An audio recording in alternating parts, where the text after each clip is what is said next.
ஒரு மாதத்துக்கு 2 முறையாவது நல்லா க்ளீனாக வச்சுக்கினா தான், நல்லா டீப் க்ளீனிங் பண்ணால் தான் அந்த மிக்ஸி ஜார்லாம் நல்லாயிருக்கும்.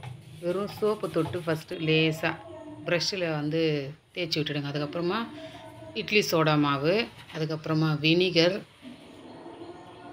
அதுக்கப்புறமா கொஞ்சம் கல்லுப்பு,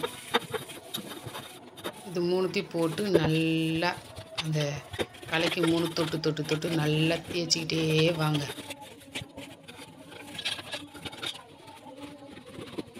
ப்ரஷ்ஷில் நல்லா தேய்ச்சா தான் நல்லா உள்ள அந்த சந்தில் போய் கருப்பாக அழுக்காக ஒட்டின்னு இருக்கும்ல, அதெல்லாம் வெளியே வரும்.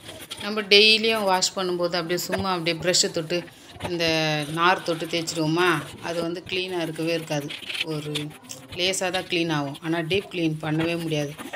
15 நாளுக்கு ஒரு முறை இந்த மாதிரி மிக்ஸி ஜாரை டைம் கிடைக்கிறப்ப நல்லா டீப் க்ளீன் பண்ணி நல்லா கழுவி தொடச்சி எடுத்து வச்சுக்கிட்டிங்கன்னா நல்லா சூப்பராக க்ளீனாக இருக்கும் ஃப்ரெண்ட்ஸ். நம்ம ஒரு பொருள் வந்து கஷ்டப்பட்டு வாங்குகிறோம்ல, நம்ம வந்து ஒழுங்காக கவனிக்காததுனால அந்த பொருள் வந்து சீக்கிரமாக வீணாகிடும்ல. அதனால் வந்து இந்த மாதிரி டீப் க்ளீன் பண்ணி வச்சுக்கிட்டிங்கன்னா நல்லாயிருக்கும்.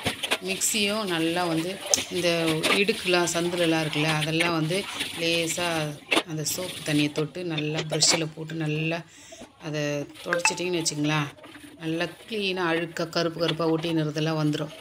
அதுக்கப்புறமா ஈர துணியை தொட்டு தொடச்சி எடுத்துகிட்டு அப்புறம் காஞ்ச துணியை போட்டு தொடச்சி எடுக்கலாம். இந்த பாருங்க, இந்த சந்துலலாம் கருப்பாக இருக்குல்ல, அதெல்லாம் குச்சியோ இல்லை சிசரோ போட்டு நல்லா தொடச்சி எடுத்துகிட்டு அதுக்கப்புறமா இந்த மாதிரி துணியை விட்டு நல்லா தொடச்சிடுங்க.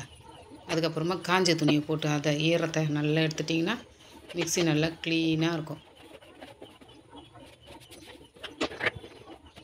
ஃப்ரெண்ட்ஸ், இந்த வீடியோ பிடிச்சிருந்தா லைக் பண்ணி ஷேர் பண்ணி சப்ஸ்கிரைப் பண்ணுங்கள். பாய்.